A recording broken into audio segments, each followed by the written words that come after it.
welcome you to BeMoreNews.com, the news before the news, where we uncover the truth.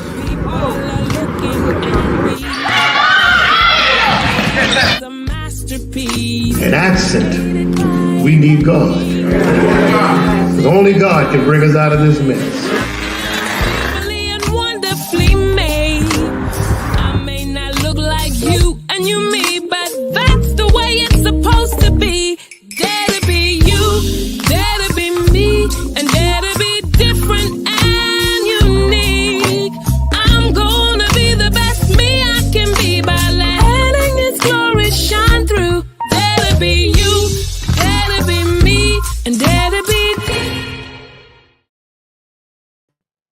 Good morning and welcome to the show. My name's Doni Glover, and today we're going to talk with a friend of mine. We first met around 2013, and we did a story on him, he and his wife. It's a very important story, particularly here to the people in the city of Baltimore, and even more so if you lived in East Baltimore, around that institution called Johns Hopkins. His name is Ronnie Lax. Ronnie, how you doing, Donnie? You are technologically sound. Yes. Thank you, my friend. What did we talk about back in 2013? I found a video last night. Henrietta. She's the topic. And John Hopkins. Yeah, they intertwined what they did to her. What did they do to her, Ronnie? They did a procedure on her that had no medical reason. They just took a part of her, and to this day, her cells are still living. Called HeLa cells. The HeLa cells, self-generating cells. They are. And who was Henrietta Lax to you? That's my grandmother, my paternal grandmother. When we met back in 2013, I thought you were already famous. Nope. It took people like you to help me start that stage. And I thank you, Donnie, for being there for me. Oh no, tell them what happened. How that's 9 years. 9 years it took, yeah. I mean, we could go back to almost 70 years while grandfather tried to find out what was going on with Henrietta. Him and my dad. What did he do? Yeah, you know, back then, there was a rumor going around: don't walk past John Hopkins; they'll snatch you up and do research on you. So, I mean, when Henrietta went to Johns Hopkins, they were skeptical from the jump street. They were. So when they started seeing so much attention to Henrietta from all these white doctors, they got suspicious. So to jump forward, after she had passed away from what they did to her, we don't know what was the radiation bars or the cancer that killed her because it was unclear. So jump forward to 1973, when my mother found out about the cells. She was having lunch with a friend of hers, that a professor was there with them having lunch. And my mother's friend introduced her as Barbette Lax. And the professor said, we're working with someone named Henrietta Lax. And that's when my mother said, that's my mother-in-law. And that was the start of this whole journey. We're finding out about what Henrietta Lax cells have done. So when that came out in 1973, I think Rolling Stones, Jet Magazine, all of them wanted to do interviews. So when John Hopkins knew that the cat was out of the bag, that's what they did. They sent doctors to our house and wanted to get more blood from Henrietta's children, and which they did. And we don't know what they did with their blood right to this day. So come to find out that my grandfather and them was justified in how they felt behind John Hopkins experimenting on black folks, because that's exactly what they did. They took a part of Henrietta and made healer cells. It took a lot of courage for you to come this far. Right. And believe me and my wife knew that. We knew that. And yours was not the easy road. You could have taken an easy route. I could have took Rebecca Skloot's money, but chose not to, because I knew that generations of Laxers would not hear the story of what was misinterpreted about our family. So it was so much misinformation out there about Henrietta Lacks and the Lacks family, which is why I wrote my book, Henrietta Lacks Untold Story.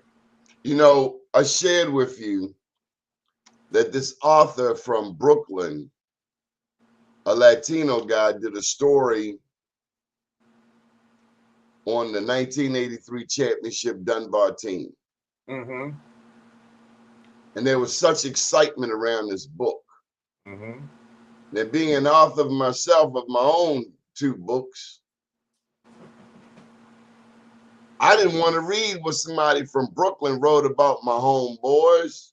Yep. I wanted to read what they wrote about themselves. Recently, Muggs came out with a book. Mm-hmm. Why is it important for us to have our own book, Ron? Well, you can't let somebody else tell your own narrative. I mean, they'll get it wrong every time. Just like with Henrietta, she signed the name with an X. I mean, come on, that's so far from the truth. I was able to go down John Hopkins and get the mission slip, and beautiful John Hancock.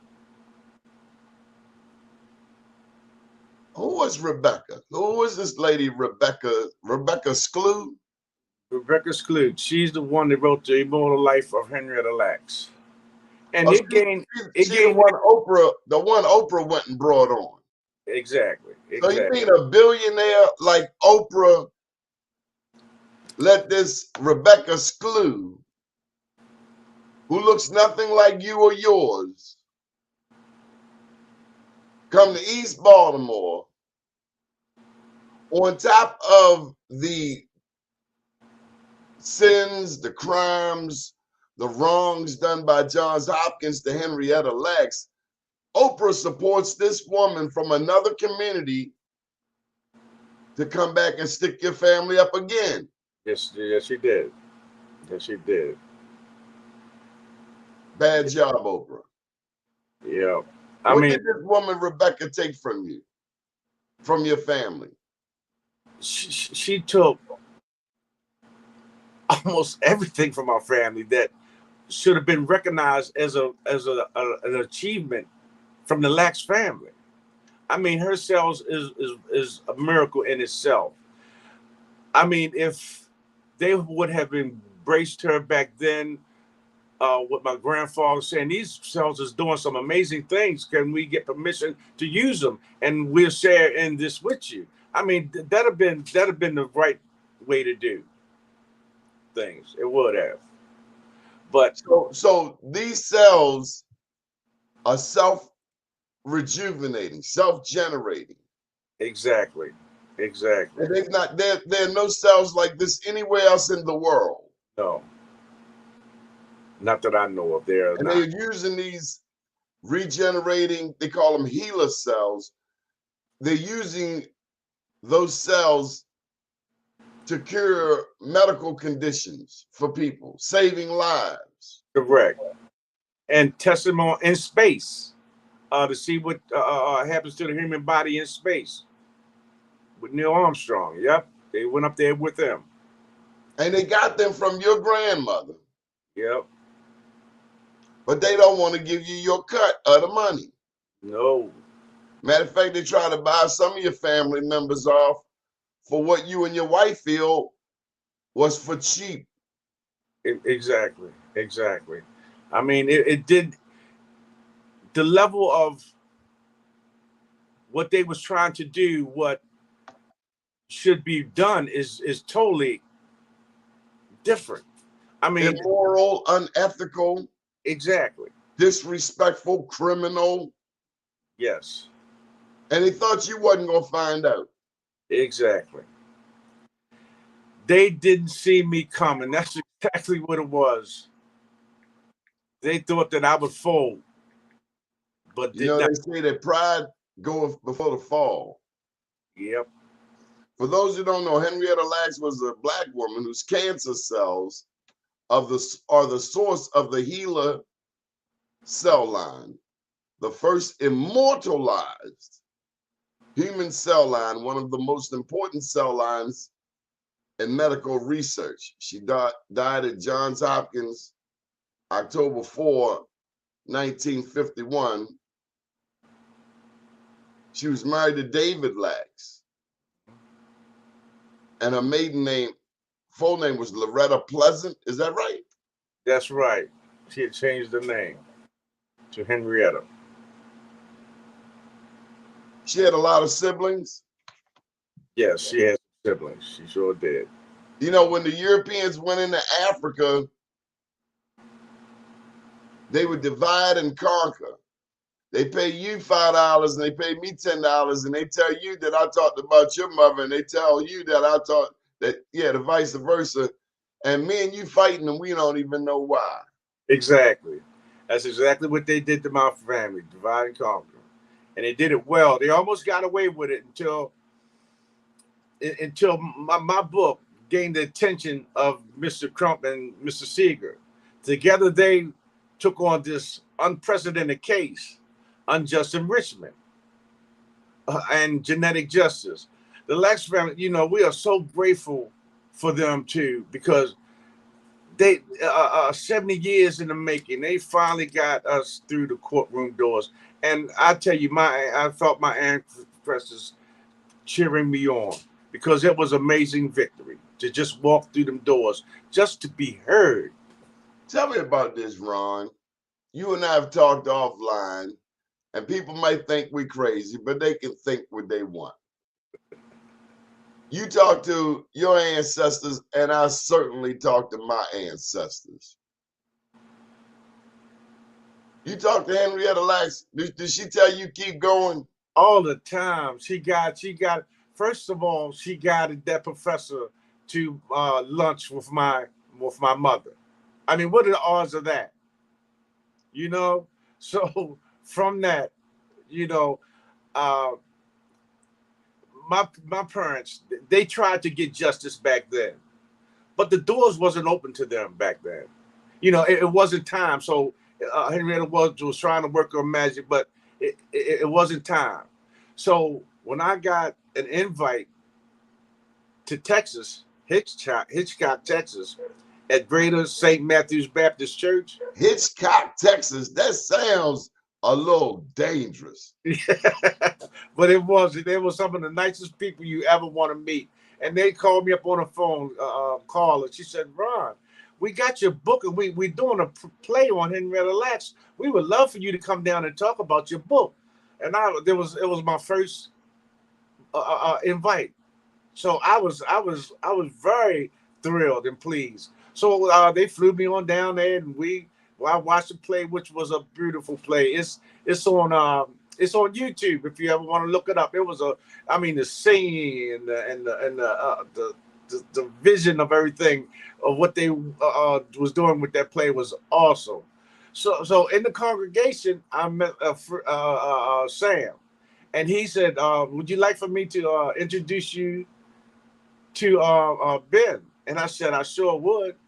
What And then Ben? Uncle Ben? Ben Jealous? Ben Ben Crump, Franklin? What Ben Ben? Ben Crump, Ben Crump. You was hanging out with Ben Crump? and I was Ben Crump, yes indeed, and Chris Seeger. That it got the attention of them, and from that, they had a meeting with the family, and the ones that was divided, they knew, it's time to get back together. Yes, and that's what the Lax family did. Let's read this message from my dear friend, Kenny Harris's mom. This is Sylvia Harris here. First, she told us about this book by Rebecca Skloot. She also told us about the book Go to Hell, Johns Hopkins. And here she says, is that a real book or is she making it up?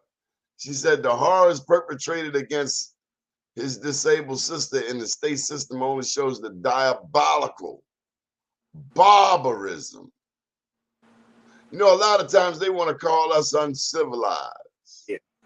Society, especially Fox TV, wants to paint a picture like everything wrong with Baltimore is black people's fault.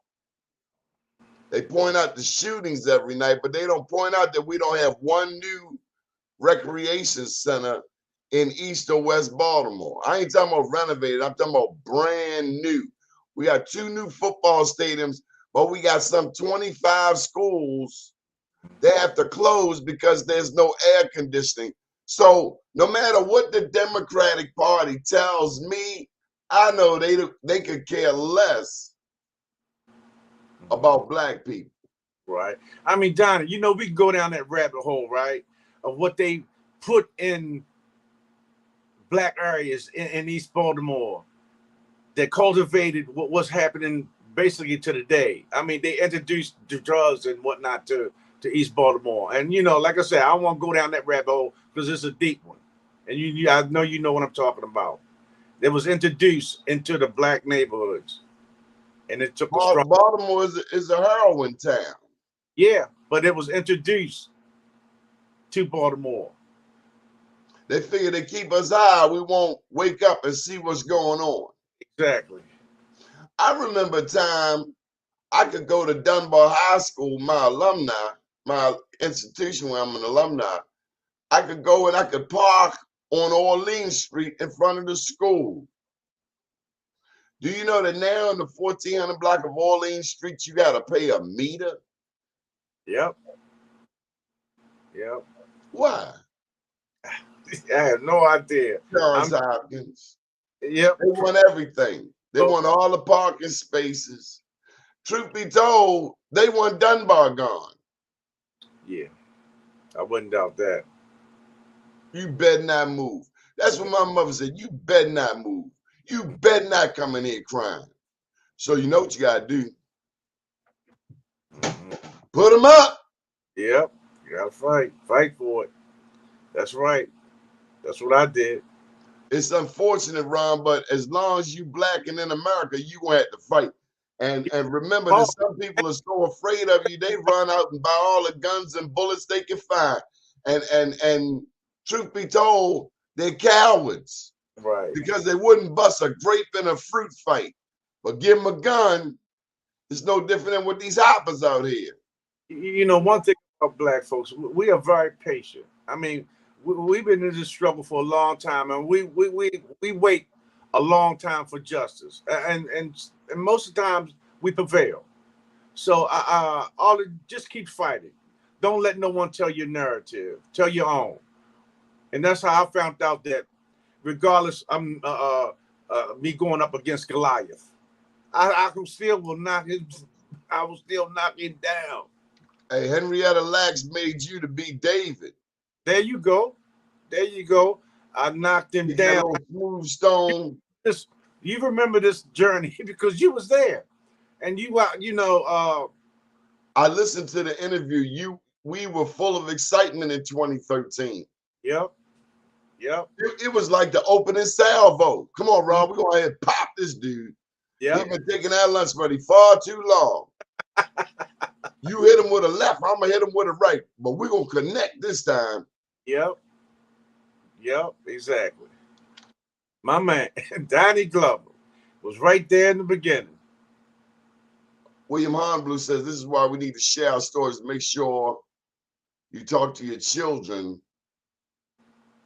about what you have been through. So Henrietta Lax's great-grandchildren and great-great-grandchildren know what happened to her. Right.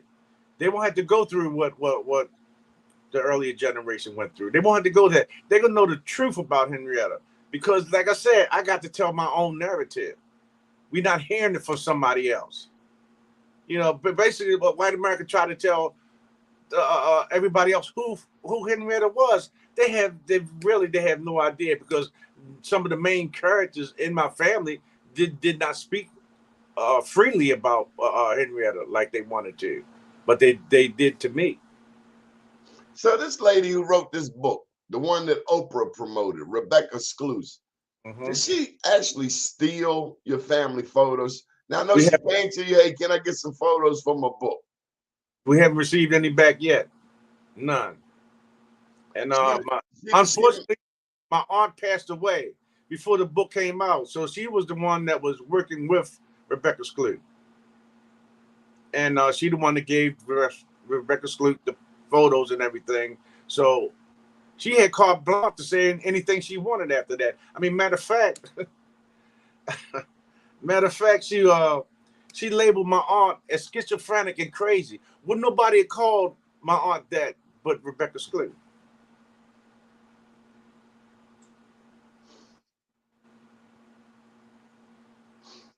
I'm trying to keep my Christian faith. African Americans must pay to live in the city. We gotta pay to be black. Yeah. And you know that meeting down there at Johns Hopkins with NIH, my dad went down there with his attorneys. And guess who was in the middle of the table on a conference call? Rebecca Skloot. And my dad said, "Look, this is a family ordeal. She's not supposed to be here. It's a family matter." And they just didn't listen to what my dad said. And I was sitting there with my dad watching this and wondering how could they possibly do this and ignore the head of the estate, Lawrence Lax, who had the estate open up at that time in 2010. He had the estate open and was in charge of her estate. How could this possibly be happening? I'm getting some answers today, and I'm gonna find out why.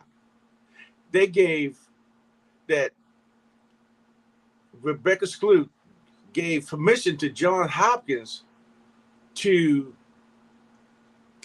decide where Henrietta Lacks cells is used and who gets to use them. That is a very powerful position right there. Rebecca Skloot can get sued too. I hope she ain't spend all that money because she don't need a lawyer herself. Tell me about meeting Ben Crump. What did that do? He's an amazing person. He is approachable. I mean, he just seemed like like you and me, right? And he just greeted himself as that. Matter of fact, when he called, I thought I was getting pranked. I said, bullshit, this ain't Ben. And I hung up. And I had him on speaker. And my wife said, Ronnie, that sounded like Ben. I said, really, baby? She said, yeah, that was Ben. And lo and behold, he called back. And I was about as humble as I could be. Oh, sorry, Mrs. Crow. I thought I was getting pranked. And he laughed about that right to this day. Matter of fact, he tell that story all the time, because it was really funny. So it was funny, but it spoke to the heart of the matter. Right. You and your family have seen more than your share of clowns, black ones and white ones. Right, exactly. I mean, I had to go out of like Martin O'Malley. We got zero tolerance for foolishness. Yep. I had to go outside of Baltimore to get justice. You could not get a Baltimore lawyer to take the case. None. Not nobody here. You go through the Billies, the Stearns, and anybody else. Would nobody take up this case? Nobody. Why would they take the case, Ron? Probably because at that time, like I was saying, I'm gonna call it Johns Hopkins' backyard back then. That was Johns Hopkins' backyard. Right now, to this day, it's called Henrietta's backyard, because when we go in that courtroom, we're gonna be in Henrietta's backyard. The people that know the story. It's like a big switch. The light came on. It was darkness, and everybody just wanted to hush. Didn't want it to be known or been said. So Miss Sylvia makes a great point. There were a lot of civil rights leaders that come through Baltimore. Yeah, I was there with them too, and none of them wanted to step up. I mean, I remember going to an event and speaking to one of them, and they kindly just walked in. They wasn't rude or anything. They just kindly walked away and said, "Oh, you going up against the grain," because there's Fear. a there's a social thing that's, hey, you bucking against the grain now, and I'm not going down that road with you. That's why, Don, I'm just saying, when you get to that crossroad, that road that I took, it was hard, and that's why I went down it, because I knew that if I fight hard enough, I'm gonna get justice. And a lot of people took that easy road, and they some got paid and this and that, went on interviews and got to be their 15 minutes of fame and whatnot. I wasn't for that. I wanted justice for my family, and that's the difference. I mean, can you imagine? Can you imagine? Them cells will outlive me and you, right? I mean, let's say 500 years from now, and her cells will come up with another miraculous cure, and they want to know, well, who is this person? And they go have to go to her book. No, I don't think so. That's why I had to change that narrative and spell out my family's plight and who they were. You know, we wasn't uneducated. You know, we was a middle class family that didn't want for nothing, and loved our children and try to raise them the best we can. You know, Ron, a lot of times in America, we are tired. Black people are tired. We're tired of fighting against everything. We're tired of saying the N word. We're tired of being called the N word. We're tired of racism. We're tired of lynching. We're tired of social media that want to put us in social media jail. We're tired of dumb police. I live over here in Sandtown. I remember years back, the police said, "Hey, can we come in and do surveillance out of your house?" Hell no. You have all of this equipment. You need to find another way. You know, what it's just, as long as you're black, and I'm not saying other people don't go through stuff, Yeah, but being black and in America is hard. yes, it is. Yes. Like these mass shootings. That's typically some sucker who couldn't fight, couldn't get a girlfriend. People took his lunch money, and he just go off somewhere and zap. Yeah. Suppose we zapped out every time we got frustrated. Yep. Exactly. Wouldn't be nobody alive. But then, Ron, when they go get the suspect, they say, "Are you okay, Annie? Are you okay? Are you okay, Annie?" You want Yeah. some Burger King? You want some Jello? You want some pudding pops? Yep. Yep. You're right. But a black man selling cigarettes on the streets of New York City, they gonna choke him out. Choke him out. Yes, they did. Or Mike Brown out there in Ferguson got his hands up, they gonna shoot him. Yes. Yep. Do you see the dogmatic nature of these people? Yep. Exactly. People who benefited off of 400 years of free labor. But Ron, when I look in my alley today, I don't see black people running up and down my alley at 11 o'clock at night. Mm. I see drug addicts from another community way far away from here. Mm-hmm. And I'm wondering, is this karma? Do you feel like karma is in play with your grandma's story? Yeah. Calm, divine intervention. Henrietta threw everything at me. Like I said, I feel her soul was in that rest. I can feel the uplift. That she's more content and more happy because we got to walk through the courtroom, do it, because they know she wasn't a illiterate black farmer. All these things are coming out to people. I mean, from when I was a child, walking past that iconic picture of my grandmother and my grandfather, and later years to hear them say, "Poor black farmer." I said, looked at that picture. My grandmother got on a fur, and they suited to the T with a cigar, probably Cuban. You know, I said, how they get that picture? I mean, that's the same. How can you take that picture and call this person a poor black boy? And that's basically the only picture they had of Henrietta Lacks circling around. So I mean, I don't get it. You see what I'm saying, Donnie? I don't get it. They look like movie stars. And being a young black person, you know, I didn't know too much about racism. So when I'm watching TVs and the movie stars looking all good, my grandfather and grandmother was right up there with them. I said, "Oh, look at they are beautiful." Miss Sylvia said your grandma was beautiful. Yes, she was. Yes, she was, and dressed to the T. And dressed to the T. Well, she's smiling on you, Yeah, young man. feel She's it. smiling. I feel it. I feel it, Donnie. And your grandchildren are smiling because their granddaddy would not quit, Right. would not sell out, refused to lose. Right, exactly.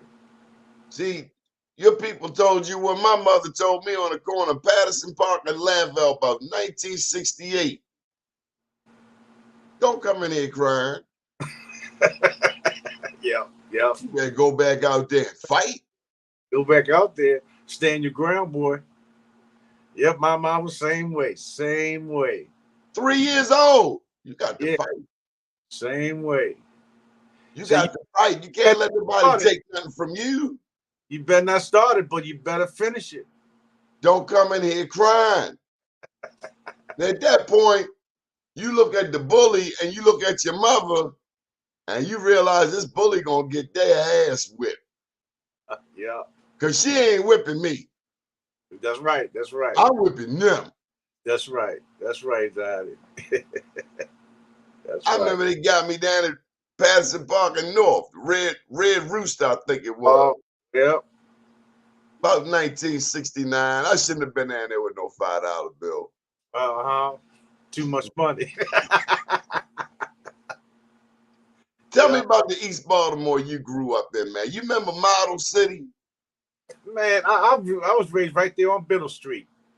And we had the playground back there where most of our Dunbar students, basketball players, came to play and stuff, man. It was a nice basketball court that had an attendee that had games for kids and whatnot, you know, and he was watching over. That was, and you know, everybody in Baltimore was out there washing their marble steps. It was a beautiful place.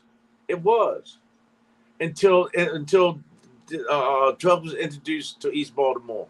And like I said, that rabbit hole is deep, man. Why that was in how and why it was introduced to the black neighborhoods. It's a shame that so much of our history is now tied to who sold the most dope. It's amazing how much we revere somebody who sold $1 billion worth of dope. Right. I get it that you sold your dope, but what are the effects of that $1 billion in dope you sold? Even more so, while you got a lot of people strung out, who did you help bring back to life? Right. You good, your girl good, but look at the damage you've done. I know people that have left Baltimore. They went to another place to get cleaned up. Yeah. And then they talk about Baltimore. Yep. You know them kind of sucker ducks. Then they're gonna talk about Baltimore as opposed to being humble. What have we learned here? Like I said, I've learned, you know, through my journey, is do not let someone tell your narrative. If you feel strong about doing the right thing, you know, you got to stay on that path and fight hard to get there, because eventually you will. I mean, whether it's drug, you want to get off drugs and you want to do this, you want to better your neighborhood, you got to get out there and do it. You got to be a part of it, because there's elements out there that's trying to tear it down and destroy it. So if you don't have advocates out there, hey, stop that cussing out there. which when I was coming up, when the neighbors and stuff hollered out there, we stopped. Out of respect. That was there. So you got these days neighbors are scared to yell at the kids because of retaliation. I mean, we got to get the respect back. My father said, boy, I brought you in this world. Take you out. Take you out. They said some mean, I'll slap the black off you. These days they go to jail for what they were saying. But I wouldn't have it any other way, Donnie. I wouldn't have it any other way. You know what I mean? Today's kids are sensitive, huh? Oh man, yeah. This lady I was talking about spanking a child. Her son was my childhood friend. She called me up. She said, "You can't beat little people." Yeah, okay. I'm with Bernie Mac. You remember what Bernie Mac said? Yeah. Bernie Mac said, "Bust a move." Yeah. You 3 years old, you running your mouth, bust a move. Yep. Say the 3-year-old looked him up and down like he's short. There's a distance between abuse and just correcting. My mom said, I don't beat no clothes. Come on now. Come on, I'm take them on. I bought them. Oh, that went straight over some people's head. Yeah. Bruh, I got that memo once. I did something I shouldn't have done. I got that memo. Pops came in the house, real business. He said, take my clothes off. What? Yeah. Take my clothes off and go run your bath water. Yep. Well, I felt like Kunta Kinte that day. I won't do it no more. I won't do it no more. I know damn well you won't. I wouldn't trade any of that for $1 million, man. I respect my mom. My mom's was the one that did out correcting, not dad. Mom's was she didn't play. She didn't play at all. I remember one time I was at Two Guys. Remember Two Guys? Yes, I do. That was up there at Sinclair Lane. Yeah, exactly. Yep. Two Guys. Don't tell me you went in there and you got a little light finger, did you? No, I didn't. The guy that I was with got light fingered. I was in that situation too. You guilty. So the police brought us on home.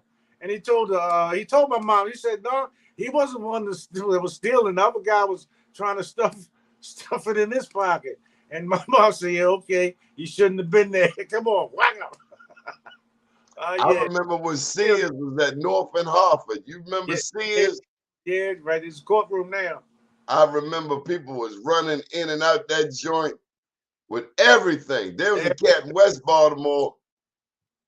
His name was Humphead. He would go in the store. He wouldn't grab just this is urban legend. It said he wouldn't grab just one shirt, one pair of pants. He grabbed a whole rack of stuff. Whole rack of. Yeah, I remember them days. That was right. That was right around the riot of the killing of Dr. King. Yeah. What do you see in the city of Baltimore today? Basically, I don't see much of anything. I remember going back to my old neighborhood. I didn't see kids outside playing. They was nowhere to be found. I mean, neighbors conversing with each other. I didn't see any of that.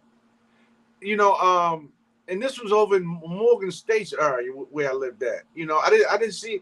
It was like everybody was in the house on the computer or something, doing something indoors. They wasn't outdoors playing stickball or roller skating with Ball Burns number 5. We was doing it, riding a bike. I don't see that too much no more. Over East Baltimore, I see a lot of people on the north, and that had to change. We got to get them drugs out of the neighborhood. Who got the best dance moves? East Baltimore, West Baltimore? I don't know. I had been out dancing in so long, Donnie. I don't even think I got Growing up, back in the day, I remember East Baltimore cats used to do the Watergate. You remember the Watergate? somewhat, yeah, somewhat. With the fancy footwork. Yeah, yeah. But I met some cats in West Baltimore. We had a couple cats on Ashburton Street named Twins. Two of them. They went to Lamel, the Twins. Right. And man, they get to a house party. The two of them get to dancing. Then they take turns. Baltimore took a lot of pride in its arts and culture. Yep. That's why they put Afram out at the zoo. Yep.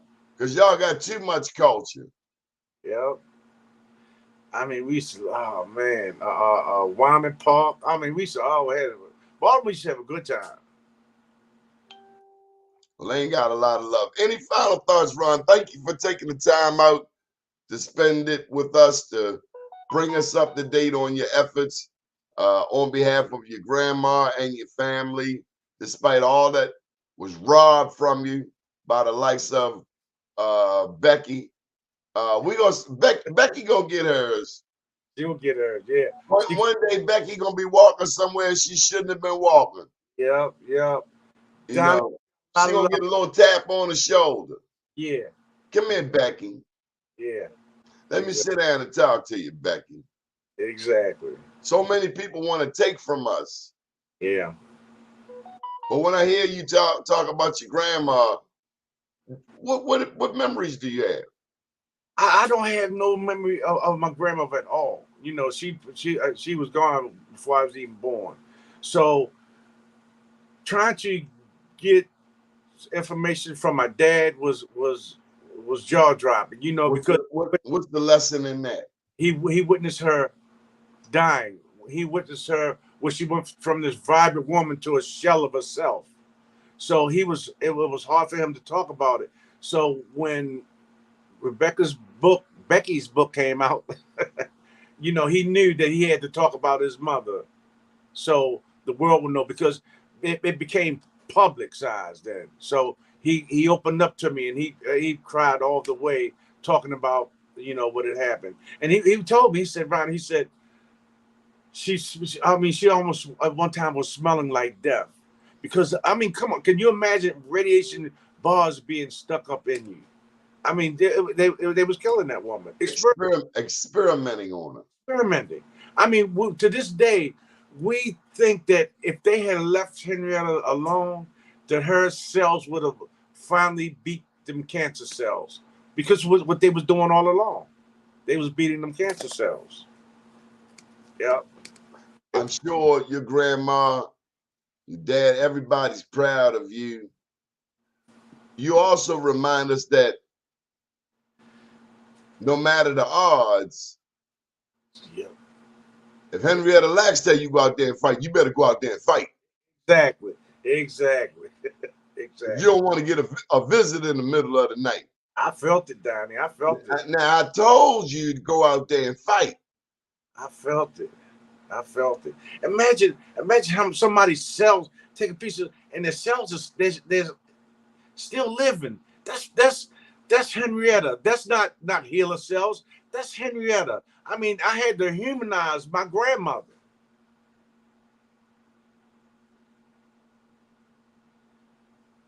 Because that's how they try to portray her, as just a cell. No, she's a grandmother. She was a mother. Miss Sylvia said they used her to save white folks. Yes, they did. I mean, when they did the polio vaccine, they wasn't even trying to give it to black people at that time. And that's known. You know what's worse than how white people treat us? And nobody want to hear it, but it's how we treat us. You remember that movie by HBO with Mos Def in it? It's called Something the Lord Made. Yeah. And it was a movie about the black man who trained Hopkins doctors. Yeah. I didn't see that, but Vivian Thomas. Johns Hopkins got a picture of Vivian Thomas up on that wall. I know, because when I first built my website 20 years ago, I get a letter from Johns Hopkins saying, you can't use that picture. I'm like, what picture? The picture you stole? Yeah, yeah, yeah, yeah, See, that's how some people are. They want all of your shit. yeah, yeah, exactly, They don't want you to have your own. exactly. The audacity of a greedy son of a gun. Yep, exactly. Now look, take this for instance. You Got know, me revved up this morning. John Now I done Hopkins, woke up. Now I ain't even had my coffee. I'm ready to fight. Where you at, Hopkins? I'm John gonna Hopkins, smack him with this left hook. they got their finger on everything, from recruiting Rebecca Skloot to be the overseer to the Lax family. Ben Crump got something for that, honey. Yeah, yeah, exactly, exactly. You can bring this, And he's not scared. I want you to replay this. No Baltimore lawyer would take this case. none, not a one, not a one. I was telling a woman last night that the women got more balls in Baltimore than the men. Yes, they do. I mean, come on, moms. These some poo butt dudes, real poo butt. I so respect women and moms. They are a leader itself. They fight for their families. You know, in the Lion Kingdom, that lioness is the one you better watch out for. Yeah, exactly, exactly, Don. We got to learn more love and respect for ourselves. It's just like when them cats from Dunbar was talking about this cat from Brooklyn who wrote this story. We got to come to value our own story, our own media. Exactly. Yeah. See, for instance, Don, look, I walk down the street, and you know how you look at somebody, and like somebody said, what the F are you looking at? No, I just want to speak and say hi, how you doing? Instead of thinking a black person is trying to just be confrontational with you, just wave, say hi. I mean, you'll be surprised how you send somebody off with a warm greeting. I mean, it totally. Even I even learned that with police. When they walk into my car, I said, "What can I do today for you, officer?" And he like, he don't know what to do then. He's like, "What?" It throws him off. So you got to break that stereotype of stuff with people, man. Try to be kind to one another. You get better results right off the bat. Words, wise words. Ron, anything you want to add? We only gonna bring you back. You know me, I'm gonna keep playing this movie till we get tired of it. I watch a movie I like, I watch it forever, like The Town. The Town with Ben Affleck in it. Oh man, I love that stick-up movie. It's always every time we get to talking, Donnie, I mean, time just flies by, man, because it's such a excellent topic, and we can touch on a little bit of everything from this one topic. We can touch on everything, from family to Baltimore to everything that's good in our lives. Eventually somebody gonna have to play you in the movie they make. Have you picked out the actor that you want to be in y'all film? Yeah, exactly. Who you want in your film? Denzel? Someone between Denzel Washington and Samuel Jackson, and all mixed up, rolled up in one. Yeah, you know what I mean? Who gonna play Henrietta Lacks? I don't know. You pull us up. She got to be fine. Got to be. Yes, she did. Yes, she did. Yep. I know who. I was thinking about who can play Oprah. Hey, what's that girl name she had to fight with? We talking about Precious? The king, king of comedy, queen of comedy. What's the name? Oh, Monique. Monique, yeah. Get Monique to play it. It might be beneath Monique. Oh yeah, she might. Monique ain't gonna play this. You talking about Monique playing like the sellout? No. She play her to the T. Yeah, like play Oprah. Like play her. I think she can pull it off. I see Oprah. I think of Harpo. Harpo. Yeah. Oh man. We have fun with this time. We really do, man. All due respect though, man. I just want I just want justice for my grandmother, man. I mean, it's been 70 years in the making, man. How long? I mean, 70 years. And you know, they don't want to give black people respiration.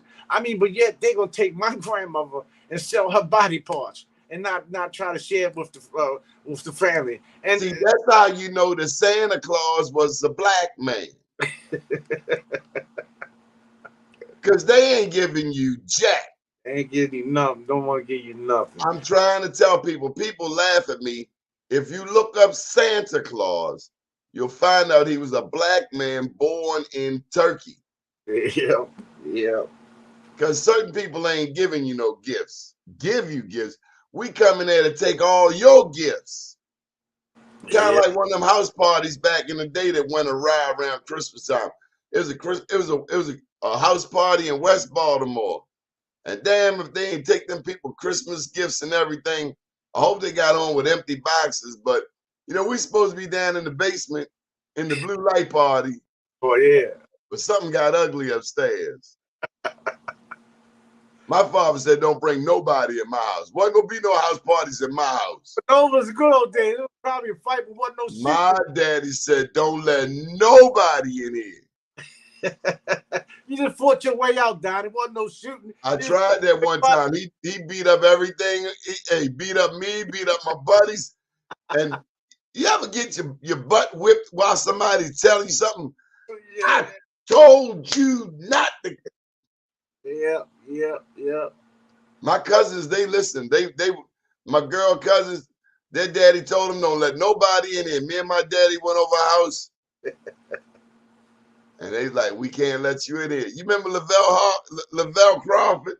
No. Lavelle Crawford, the comedian, he said his mother told him don't let nobody in the house. His father was banging on the door. Boy, let me in here. His grandmother knocking on the door. Baby, let me in here. Nope, my mother. He said he ain't let nobody in. He went back to television watching Thundercats. Yeah. Back then, we was watching Captain Chesapeake. You don't remember Captain Chesapeake, do you? Yeah, I remember Captain Chesapeake with his sidekick. What was the sidekick name? Andy? Mondi. That's right, Mondi. Yep. I went up to Channel 45 as a kid. We toured the studio. I'm looking for Captain C. Then I see Mondi over there on the ground. Oh. I ain't know Mondi was no puppet. We did. What's that man name? Ernie Boston. You remember Ernie Boston? He had a big head, Jack. Ernie Boston was he was a newsman. His son played Little League Baseball with me, Mark, over James Mosher. His son played for the Giants. We used to beat them on a regular basis. And that was a Fox station, right? Before Fox, was created by in that evil laboratory. But black folks elevated Fox to that. But that was our station. They forgot it because all they say now about black people is that we should not be in the city of Baltimore. Exactly. See except as custodians. Exactly. I mean, come on, Don. You remember that was the blacks' preferred station was Fox News. We love Fox. I love Ghost Host Theater. It came in a little fuzzy, but we still watching what? Yeah, you had to use that outer dial. Knowing stuff, yeah. You ain't know what that outer dial was for till you got, and Lord don't have to get no aluminum foil. Oh man, come on now, Reynolds wrap. Reynolds wrap. Put it on. We had too much fun. Ron, it's 9 o'clock. We gotta get out of here, man. All right, there, my brother. What's your book at? What's the name of your book? Henrietta Lacks, Untold Story. I got my copy. I know you did. I made sure. Hold up. We got a little Mark Boston. Mark Boston gone. No, Ernie Boston was not the first. Wiley Daniels was the first. Ernie Boston was the first on Fox, but Wiley Daniels made history. Channel 13 made history. Mm-hmm. Whatever you remember, Channel 13 was the first to bring blacks on the air. Mm-hmm. Remember Maria Broom? I never forget that day that guy kissed my rib room. I've been jealous ever since. I told her that when I finally met her. I ain't like him kissing you on TV. I see, yeah. You see that. I just said way too much. Okay, Ron Lex, much love to you, big brother. And see you in a minute, okay? All right. Take care, Donnie. Yes, sir. Much love to your family. My name's Donnie Glover. We'll see you next time.